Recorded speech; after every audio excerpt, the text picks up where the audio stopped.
it's very scary for people to do this on their own. Fear should be a part of the journey, but it can't be the driver of the car, and it can't be the co-pilot. It can be in the back seat along for the ride, but it can't take over the journey. In order for you to move clearly and move with wisdom, you have to see clearly.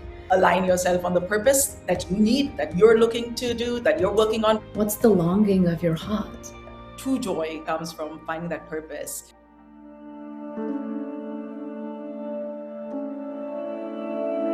Where am I going in my life? What am I going to do? Am I in the right marriage? How do I find myself being happy? How do I find my purpose in life? I mean, these are questions that we ask ourselves all the time.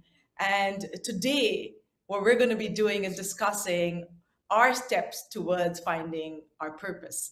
And what I've noticed with all the people that I've worked with and all the experts that I've spoken with as well is that true joy comes from finding that purpose, and that is unparalleled. And as you sort of work through your emotions in life and work towards that doorway that will allow you to enter into your purpose, you will find the greatest peace and harmony in your life. I have two incredible transformation leaders and agents with me, Kirat Randhawa and Reggie Hubbard. Both have taken the road less traveled and found their purpose. They will share their nuggets of wisdom, which they've learned through their journey in life, and also the challenges that allowed them to break through and find their own destinies towards this purpose. It's always helpful to kind of lay down the landscape, and journaling really helps. And we're going to start with Kirat, start with you, and sort of understand how does one really use journaling prompts with their clients. Thank you for the introduction and the question. I find that with journaling, it offers each individual a chance to translate their experience into language. And when we have an experience that is ephemeral or even confusing, bringing language to the experience helps us make more sense of it. And that making sense process allows us to integrate the experience so that it's not just a momentary experience, but something that we can integrate to lead us on a path of sustainable transformation. So it is important to have some kind of a practice after any kind of an experience or any kind of transformational journey to help us really solidify it into the day-to-day. And do you find, just talking about journaling, do you find the best practices would be to journal immediately, or do you wait till the end of the day just to do the journaling? I think this is a really unique question because it depends on the individual. So I think that for some people, waking up in the morning and journaling, maybe after a dream or after a morning meditation, can be really fruitful. But for others, it takes some time to wake up and transition into the day, and they find that that sort of steadiness of mind is more present at the end of the day when their tasks are done. So I would really invite each person to consider, when do you feel most clear, and allow that to be the time where you dedicate to journaling. Well, thank you, Kirat. That was and is Kirat Randhawa, who is a contemplative guide practitioner who works to identify and deconstruct the multi-layered conditioning that prohibits human flourishing. Reggie Hubbard is a yoga and meditation teacher, activist, educator, senior political strategist, and the host of Practice Makes Purpose podcast. His mission is to create healing spaces to inspire societal transformation and personal evolution. Thank you both for joining this conversation to help us guide people to step into their purpose. I'm Prakriti, Poddar, the Global Head of Mental Health and Wellbeing here at Round Glass. Welcome, Kirat and Reggie, to this talk. Happy to be here. I'm so glad to have both of you. I want to start with the smallest first step someone can take to help them start to find their purpose. Reggie, I would like you to share your opinion on this. Cool. Well, blessings and gratitude for both of you. It's lovely to be in community with you today. And to all people watching this, blessings to you as well. The easiest way to find your purpose is to consistently ask the question, does this resonate with me? Like, I've gone through several careers, and at some point I've always been like, this isn't right. What is it about what's going on now that isn't right for me? So, and not from a place of critique, from a place of curiosity, because the path of self-discovery to me is a work of art. So rather than being so critical about it, asking basic questions like, does this resonate with me? If not, why? And then stepping into what is more in resonance with who you truly are. Well, thank you. Kirat, your inputs on this. I actually really resonate with Reggie's reflection because I think that it is an emotional form of inquiry where the body is in constant communication with us, and it's our job to become attuned to what the body is saying. So one thing that I have found helpful with the people that I've worked with is where do they naturally find inspiration, and in which conditions do they experience that kind of joy, that kind of ease, that kind of flow. And usually they'll find that it's correlated with how they wish to be of service in the world. So what just comes naturally to them, and how can they show up in a way that is sincere to them, but also genuinely of benefit to people around them. And we all have our own unique gifts. And like Reggie has mentioned, the process is indeed an act of art, and it's up to us to discover what those gifts are in each moment. But thank you. I find that I've worked a lot with people as well, and had a practice. And in the practice, one of the key things that actually that we do is help people find purpose. And for what I did, I developed this thing called the legacy gene. And I'm sure you guys will kind of find parts of it that resonate with what you do. And the idea in the legacy gene was that everything that has happened in your life, and we're talking about this Socratic questioning and inquisition that we're talking about today, you actually sort of map that on a grid that could be, it could be subjective to the level of discomfort or challenge, or it could be just chronological, right? And once you do that, you start to question every lesson or challenge and the delivery of wisdom through that. And when that starts to lay itself down on this super chart, because it's a really big like chart, which I get people to stick so that they can actually do the work. As you're talking about journaling as well, it's very similar to that. But once they feel that, they start to work through this and realize what lessons have brought about their transformation of consciousness. And that leads them into this path of purpose. Um, it's it's very scary for people to do this on their own. So I find it important to have people like you who really work with people as well. Both of you work with people, and in different ways are kind of allowing them to find that purpose in themselves. I think these are all tools that can help people reassess their their pathway, and really just get on that without fear. It's like stepping into a roller coaster, and you sometimes don't even have seatbelts. You're the seatbelts here, right? It's like, how do you help them, hold them while they go through this journey? Reggie, I know that you worked on it on your own through Mhm. a few times that you had, and you worked on it on your own. I'd love you to share your story with our audience as well. Yeah, I'm the most non-traditional yoga meditation teacher you've ever met. In fact, I call myself a yogi that teaches. I don't call myself a yoga teacher because yoga has become my spiritual path. It's the way through which I process the world. It's not an activity I do on Tuesdays at 6. I originally started practicing yoga and meditation to not curse out my boss. Like, it wasn't for the path of enlightenment. It was to not curse out my boss because I was in a really toxic job situation. And through the consistency of practice, I found, and this is what I talk about when I was like what doesn't work for us, like this job doesn't work for me. But like through consistency and meditation, I was like, in an asana, I was like, okay, so this doesn't work, but this does. And so like, it's that discernment that came through consistent practice that allowed me to, when things started to bubble up, oh, this works for me, I'm going to do more of this. And so like, for me, and it's scary, but like, when I consider fear, fear is just, this is the way I talk about fear. Fear should be a part of the journey, but it can't be the driver of the car, and it can't be the co-pilot. It can be in the back seat, along for the ride, but it can't take over the journey, right? Because fear sometimes instructs you things that you should be aware of, but those things are mere data points. They shouldn't be the final decision point.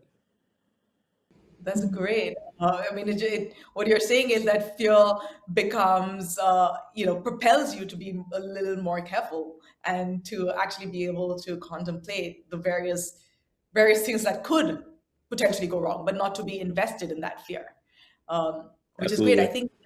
I think that Buddhism has a practice like this, Kirat.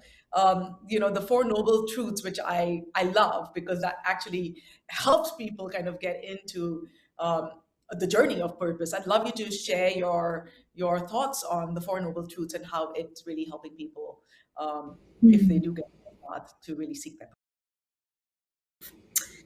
Thank you for this question. I think that the Four Noble Truths are really a pathway to radical responsibility, and the Buddha had a really clear understanding of what it meant to suffer. And so often when suffering is used in the Western context, a lot of people don't identify with that because we have very specific ways of defining what it means to suffer, whereas the Buddha simply translated suffering into dissatisfaction. I mean, how many of us feel that every day? It's not even necessarily about extreme pain, but just not feeling content, not feeling like this moment is perfect as it is. And the Four Noble Truths basically lie out a framework for identifying that the way that we experience life is suffering. Not that life inherently is suffering, but the way that we experience it causes suffering. And the second noble truth is that there's a cause to this suffering. It didn't just originate without some kind of a trigger. And the third noble truth is that if there is a cause, then there must be a pathway to eliminating that cause. And then the fourth truth is the Eightfold Path, which is 8 very strong and challenging principles to abide by to essentially alleviate yourself of all suffering. But the way that this can be applied practically is that if there's an experience in your life that you're having a really hard time with, first having the humility to understand that this is suffering. This doesn't feel good. This is not me in my power. This is not me in alignment. And from that place of humility, the beauty of acknowledging that there's a way out to this. If something caused this, then I can take essential steps to also then create a new situation for myself. That's great. So first you identify it, and I think there's noting and labeling in that practice. And you talked about journaling as well, like using that to be able to really identify what it is. And then working towards sort of eliminating that by actually using meditation and contemplative practices is what you're is there anything that I missed out or we want to add in that? Because I want to give people practical tips from, Reggie. Yeah, one thing I'll offer quickly is like, yes, it's an act of humility, but it's also an act of courage to step into what you think is your purpose. I mean, I'll give you an example from my lived experience. When I worked on Capitol Hill and said, I'm going to quit and teach meditation and yoga, people are like, you're crazy. I was like a fox. Like what I was doing wasn't working for me anymore. And it took courage for me to humble myself and then declare, this no longer works for me. I'm going to try this. And I may fail, but if I fail, so what? I'd rather fail in service to my purpose than be successful in service to something that isn't who I truly am. Yeah, that's great. How do you help people who are here and who you work with find that well of courage? How do we do that for people who are Um, Well, I'll tell a quick story. So about 2 weeks ago, I was in Bilbao, Spain, talking about social justice and well-being and the intersection of the two. And so I was giving a keynote speech in front of 1,000 people, and speaking isn't really a problem for me. And so in pre-production, I was nervous because I had to give the speech of my life, and so I did a headstand like in the back area just to get like my thoughts together or whatever. And the producer, you know, I love producers because they always be putting you on, they keep you on your toes. They were like, "You're gonna put that in your speech, right?" I was like, "Sure." And so what I ended up doing is at the end of the speech, I kicked up in the headstand and was like, listen, some of you just need someone to model the courage it takes to try a new perspective. And so like I did it like a headstand in front of 1,000 people, and people were like, oh my God. Like, yeah, I was super nervous, but I did it anyway. So for me, I'm a little bolder than most. So I was like, look, I'm gonna try. What's the worst? I could fall down. But like me actively modeling that courage from a pedagogical perspective or like from a teaching perspective is what I try and do. Because talking about it is cute, but people need to see action, and that's what I try and do. Well, that, I it reminds me of grade 11 when I read Macbeth, and there's a statement in Macbeth, right? Like a soliloquy. I thought, no, I think it's when Lady Macbeth is telling Macbeth, right? Screw your courage to a sticking place, and we will not fear, right? Like, I mean, she not the best role model, but she totally was encouraging Macbeth to find his strength in courage, and I think that that is a very masculine approach as well to being able to get on this journey. Any ideas about what a feminine approach would be to finding that courage? I can speak to this a little bit. I think that there is immense power in being receptive. And what that means is relaxing into a state of just being. So, really becoming attuned to what you're thinking, what you're feeling, what you long for. And that state of being, that state of just listening to yourself, of getting quiet enough to really hear what that voice within you is communicating, precedes any kind of action. And I would argue that it's essential before you take action, because in order for you to move clearly and move with wisdom, you have to see clearly. That insight is really key before taking any kind of action. So I think that from the Indian perspective, when it comes to Vedic philosophy or Buddhism, the way that the feminine is communicated in spirituality is a state of being. It's first just getting quiet enough to listen. What isn't resonating, like Reggie mentioned? What is resonating? What does feel good? And the question that I always ask my clients is, what do you long for? What's the longing of your heart? And that immediately brings them into a vulnerable and intimate space with themselves, where the specific use of language, of specific questions, really doesn't give the mind much room. So when you ask yourself the question, what do I long for? That's a question that the heart will come forth and answer pretty immediately. And the one thing I'll offer in addition to that is being precedes doing, right? So sitting and being with yourself allows you to be vulnerable, humble, and courageous to take wise action, right? So like that's sitting, and you know, I took some notes prior to, and my note says consistent practice clears space for you to hear the whispers of wisdom from the heart. Right. So like Mm. getting the mind out of the way so you can hear the whispers of wisdom from the heart, and then wise action proceeds from that. So like being precedes doing. We have a question from the audience as well, and Kulis has a question. We want to hear it and hopefully then respond to her. Hi, I am a mom of two and a new wife, and I actually wanted to know how I could begin to implement healthy boundaries for my family to ensure that I'm allowing time and space for me. That's currently something I struggle with a bit of mom guilt around.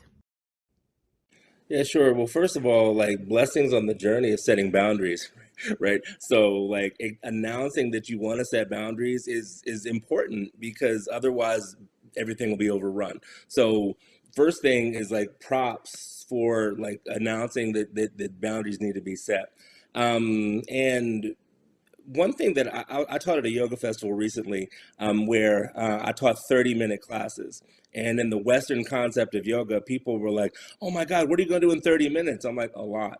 And so it doesn't need to be hours upon hours of practice. If you can find 5 minutes or 10 minutes to allow you to find that peaceful space that we've been talking about, like that's enough. And like finding that space with repetition, so maybe 5 minutes at the top of the day, 5 minutes at the bottom of the day, like that sanctuary, even for 10 minutes, can be helpful and transformative. Yeah. Thank you for that. Kirat? Yeah, I think that's a really wise perspective, because I think that we have to be honest about our capacity and what is available to us. And one thing that I think is really important to share is that setting boundaries isn't natural. Every part of your nervous system will probably fight against that, especially the untrained mind. We have roots in our evolutionary biology that is afraid of saying the word no, for fear of being kicked out of the tribe, which meant that our actual lives would have been at risk X amount of years ago.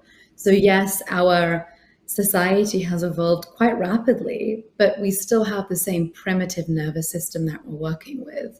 So just like Reggie mentioned, at least giving voice to the fact that there is a new way of being in relationship to your family is a lot of the healing, because that's really difficult for the nervous system to hear.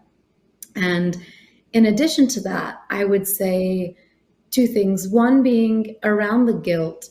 I have found it helpful when working with parents to remind them that resourcing themselves is resourcing their family. And part of the Buddhist framework is that we live, whether or not we see that, in an interdependent society, in an interdependent world. And when we invest in our own care, we simultaneously invest in the care of others. And when we invest in the care of others, we're investing in our own health. So it's important to remember that the mind has a way of being really binary of, I must pick one.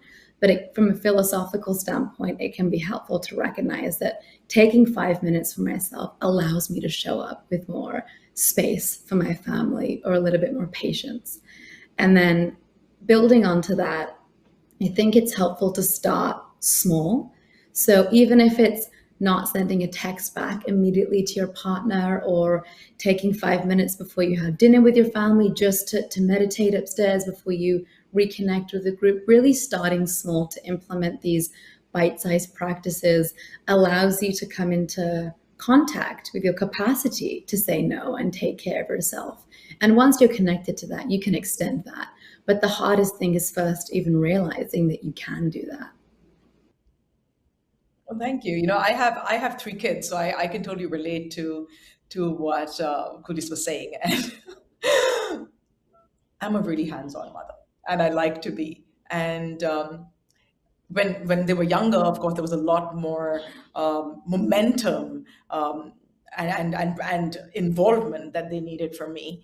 But it's really important to be honest, right? Honest about your limitations, honest about who you are, honest about what your needs are to everybody in your community of people, which means your husband, your kids. And my kids have now, as they've gotten older, it seems that it's actually worked to not only their advantage but my advantage as well, because I am able to see that they're empathetic about other people's needs, because I made sure I mentioned my needs. They're empathetic to allowing space, and they don't feel like the world revolves around them, which I think is really important, because the world, as we know, doesn't revolve around us. I mean, and the only people that can teach it to your kids is you. So if you're going around and making a false reality of where you are totally 100% devoted and there with your kids or your lover or your spouse, you're actually doing an injustice to reality, and to the reality that actually will serve them to build their resilience, for them to actually understand the true nature of relationships. And I find, especially now when I'm working with people, they always want to overcompensate for what they provide their family. But that is, if a person is bold enough to face the truth, that is a shortcoming on their part, not a shortcoming on the part of the people who we think have expectations, right? So I've noticed this work while actually working with my kids. Like even last night, I mean, I'm in LA now, like I'm in a totally different place, and my kids were on holiday actually, and my kids, two of my kids are in my room, and these two kids, I'm like, listen, I have a really early morning. I have to go and speak, and I need you guys to shut off everything. And they were like, but it's a holiday, and I'm like, okay, it may be tomorrow your holiday starts. Shut it all off right now. And they complied because they know that this boundary that I'm setting is important for myself, and also a little bit of adjustment on their part is not going to ruin their whole holiday. And I think that it's really important for Kulis, who's talking about how she feels like she wants to set her boundaries. I mean, for anybody there who wants to set their boundaries, go ahead and set it, because there's nobody stopping you. And if you have that fear of saying no, like Kirat just mentioned, that needs to be worked on, because that is the single biggest factor in you not giving yourself the love that you need. So it is important to learn to say no. Yeah. It's some people's greatest lesson in life, actually. Beautiful. But before we wrap up, let's summarize 3 micro steps that we can walk with every day. Okay. I would say it's important to know yourself, to spend time in solitude, to really spend time with your own mind, your own body, your own inner life. I don't think that's up for negotiation in terms of leading a purposeful life. People who understand their purpose understand themselves. So even just 3 to 5 minutes a day, whenever in the day you can make time to turn inward and become familiar with the stories that you're telling yourself, the emotional patterns that you have, the impulses that you have, can do a lot of good in clarifying what's working and what's not, so that you know what steps to take next. Thank you. Reggie. Yeah, for me, I'll dive into my marketing background. So the first is take time and space.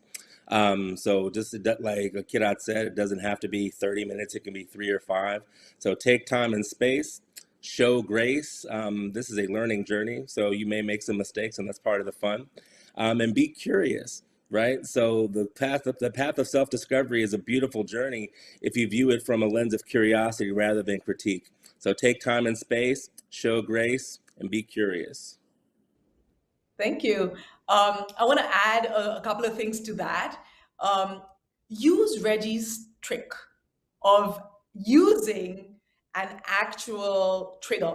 Like Reggie, you did the handstand to activate yourself. Okay. I think it's really important to find those triggers for yourself that can activate you into that motion of finding that purpose. I mean, I'm a clinical hypnotherapist, and one of the key things that I have to do is provide people with triggers. Use the trigger that would help you get back to your purpose. And if that means I need courage in this moment and I do a handstand, I find that great.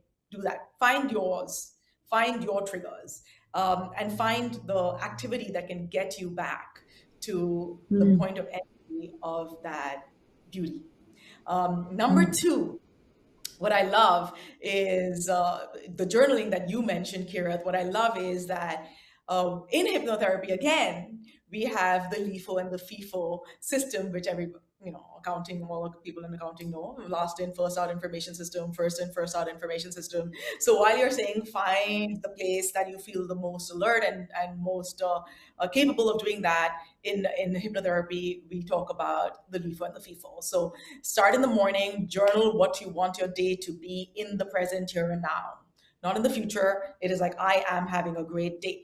I am. So it's all about like present intention and walking into that present intention. And at the end of the day, the FIFO system, the LIFO system is at the end of the day, which is last in, first out information system. Just before you go to sleep, align yourself on the purpose that you need, that you're looking to do, that you're working on, because like we mentioned right in the beginning, you are a work in progress, and the only sculptor is you in this work of progress. So as you start to sculpt that, look at using the LIFO and the FIFO systems to keep yourself at cause and at presence with your purpose in life. Kirat, let's finalize it with a chanting exercise.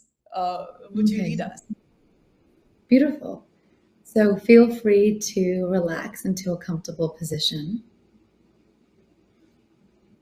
And when you're ready, you can soften the gaze.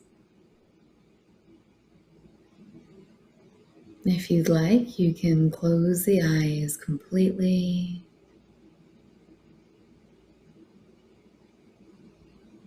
Bringing your attention to the breath.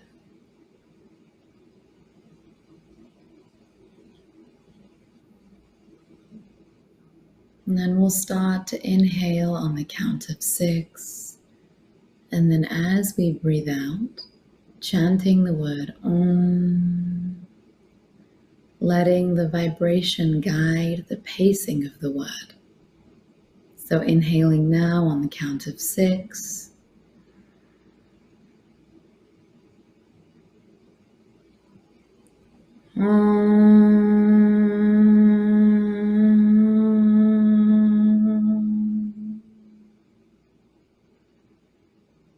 And again.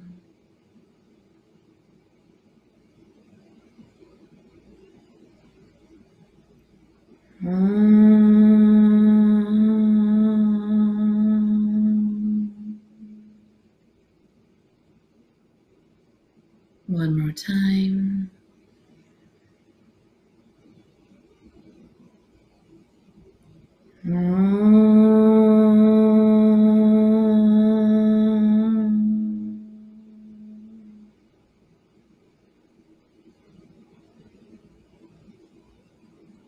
Resting in this moment,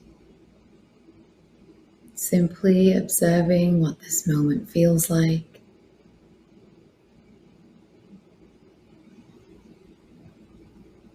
And when you're ready, you can invite movement into the body and lift the gaze in your own time.